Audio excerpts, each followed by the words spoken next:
To get started with your Google Classroom, simply go to classroom.google.com, or from the apps launcher, find the Classroom app. The first time you visit, you will have to select that you're a teacher. You then have to be verified as a teacher to be able to create a class. Simply email me, Jay Sorensen, or the help desk, and once approved, you will be able to create your class. To create a class, click on the plus and select Create Class. You are only required to give the class a name. You may add a section, period number, and a subject if you wish, and then click Create. It will create your class for you in seconds. This is what the classroom looks like. You are able to change the theme either by picking a picture from their gallery or from the patterns, and then it will color coordinate it along with that, or you can upload your own photo to customize it. There are three main areas of the classroom: the stream, the student, and the about page. The stream is where you're going to spend the majority of your time. It is where all of your assignments, announcements, and questions will show up. The student page is where you go to get your class code. This is how students will join your class. Just like where you went to create your class, they will click Join Class and enter in the code that you give them. You also have some options of allowing students to be able to post and comment in the stream, comment only, or only the teacher can post and comment. You may want to start with this setting and then slowly give students more access. Once students start to join your class, they will populate here. When they show up here, you will also be able to remove students that have left your class or mute students that might be abusing their ability to leave posts or comments. You will also have the option of adding guardians. These are parent emails that you can add so that they receive daily or weekly updates on their student assignments. The About page has a few things. One of them is class materials.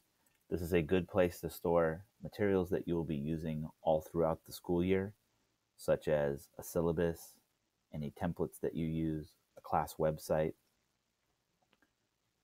Unlike the stream, if you just house these main resources here, they won't get pushed down. Anything that you are adding in the classroom will have these 4 attachment options. You can attach something straight from your device, your desktop. You can add things from your Google Drive. You can add YouTube videos, which it does a YouTube search right inside of Google Classroom, so you don't have to go outside. Or if you already have the URL, you can paste that here. And you can add a link to another website. You can also invite co-teachers, giving teachers equal access to your classroom. This is good if you are collaborating on a project or working together closely on anything, or if you have a student teacher or aide, as long as they have an @oxnardunion.org email account. You also will see there are 2 calendar options. The first one is the Google Calendar, which takes you to another page of your full Google Calendar. The second one, though, is a Google Classroom version of Calendar. This gives you a weekly view of assignments that you have and will show students upcoming assignments. You can't add anything to the calendar here. You can only do it by creating assignments.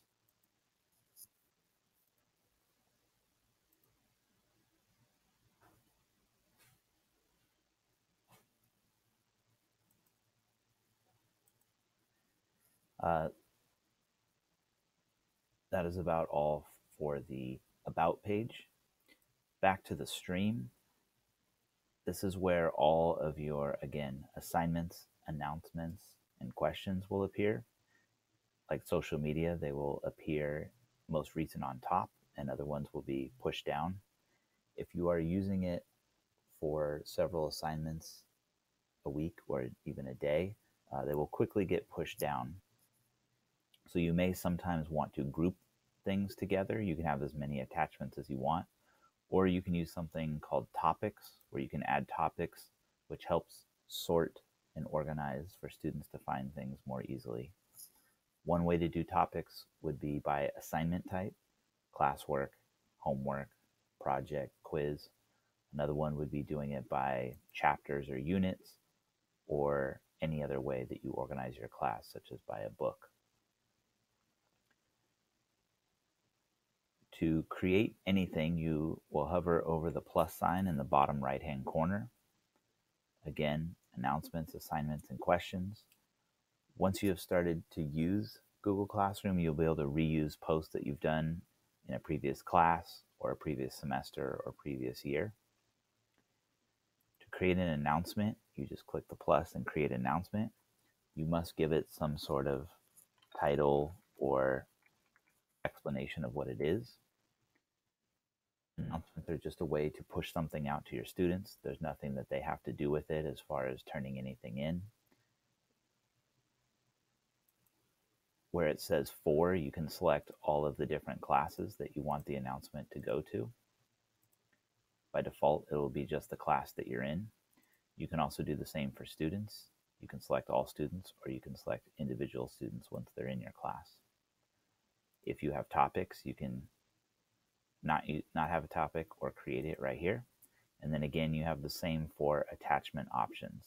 An outside attachment, something from your Google Drive, a YouTube video, or a link. Once you are ready, you can post it and it will show up here in your stream. For assignments, again, you have to give it a title.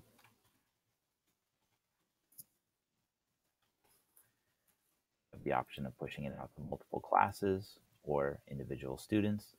You can add instructions here. You can also add a due date, which by default it goes to the next day, and if you want, a time that it is due. Again, it has the topics and the attachment options.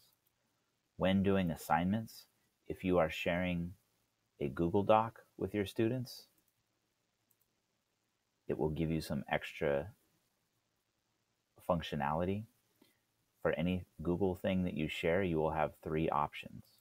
You can make it view only, so the students can just read it, look at it, or make their own copy.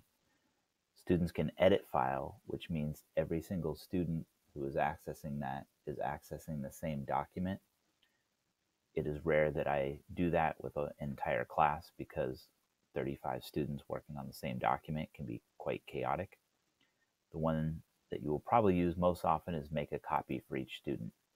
What this does is your original will remain intact and each student will get their own copy of yours, which will be renamed with their first and last name in the title. It will automatically be shared between the student and the teacher.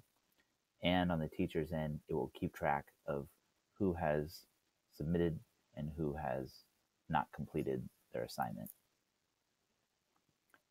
Anytime that you are posting something, you also have a drop-down menu here where you can schedule it for a specific day and time.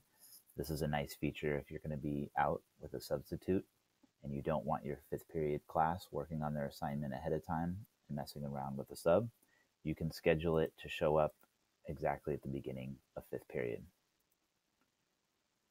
There is also Save Draft, which will save as many drafts of assignments that you want. So if you want to plan ahead of time and create the next 10 assignments that you're going to do for that week, whenever you're ready to actually go in an assignment, you just click on your little drop-down Save Post, find the assignment that you want to assign, adjust any information here, and when you're ready, click Assign.